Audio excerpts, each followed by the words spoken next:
It's almost like they don't want the market to recover. I'm a little amused by this and a little disturbed. I think some of these people in the House of Representatives are just, well, morons.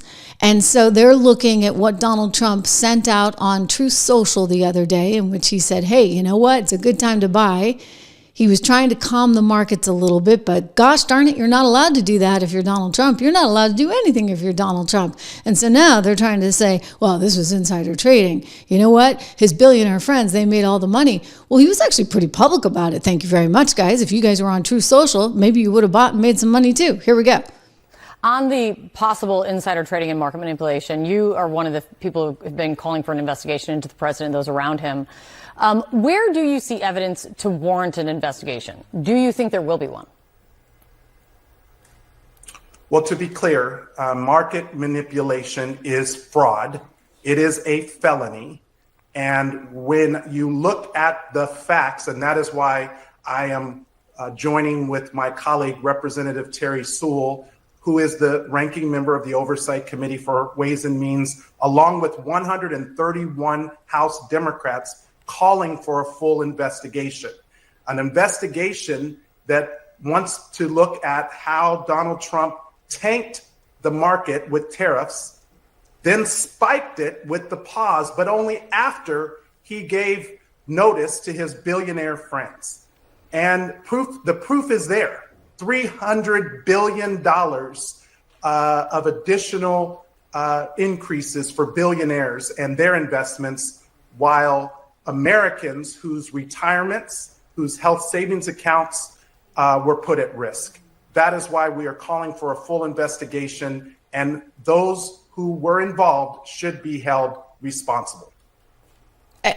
Congressman, thanks so much for your time. It's just, it's moronic, okay? Like, they don't know what they're talking about. They don't understand markets. Look, and I get frustrated, too, with Donald Trump's team and Peter Navarro, and sometimes, it feels like a little lack of... Scott Bessent is amazing, but, Peter's Peter, and he's had a viewpoint pretty consistently for 20 some odd years. And while I agree with parts of it, and we do need to protect some American jobs, NAFTA was not the panacea that they thought it was going to be. It also is, sort of misguided to say we're going to cut off the entire world from trading, right? And I think Scott Bessent gets that. Hopefully Howard gets that. But this guy doesn't get it. I mean, this guy doesn't understand a goddamn, forgive me, I don't want to use the Lord's name in vain, but this guy does not understand a thing, right? Because he's a complete moron. He thinks that somehow this is insider trading because the president was telling people, yeah, it's a good buying opportunity.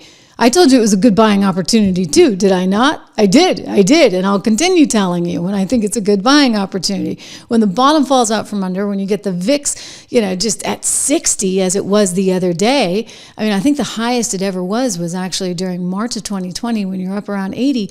Well, you know what? Unless you want to bet against America, and I get that the Dems do, you probably are going to see that as a buying opportunity. What else has been a buying opportunity actually for months now has been gold, and we're looking at gold at upwards of $3,200 an ounce. I don't sell my gold. I just buy my gold and I hold it. You can do this too. Go to trishlovesgold.com, trishlovesgold.com, one of our sponsors being American Heart for Gold. You can text my name, Trish, to 65532 or call them at 1-844-495-1115 today to get more information on all of that. But listen, I mean, this is a wild market. This is an exciting market for traders. I get one friend who told me he's just having the time of his life, right? Because he likes the vol. He likes the volatility. I know if Don's watching in this show today, Don loves this too. He's a former options trader. I don't trade in and out as much. I dollar cost average in, and I sure like dollar cost averaging in when things are bad. Okay.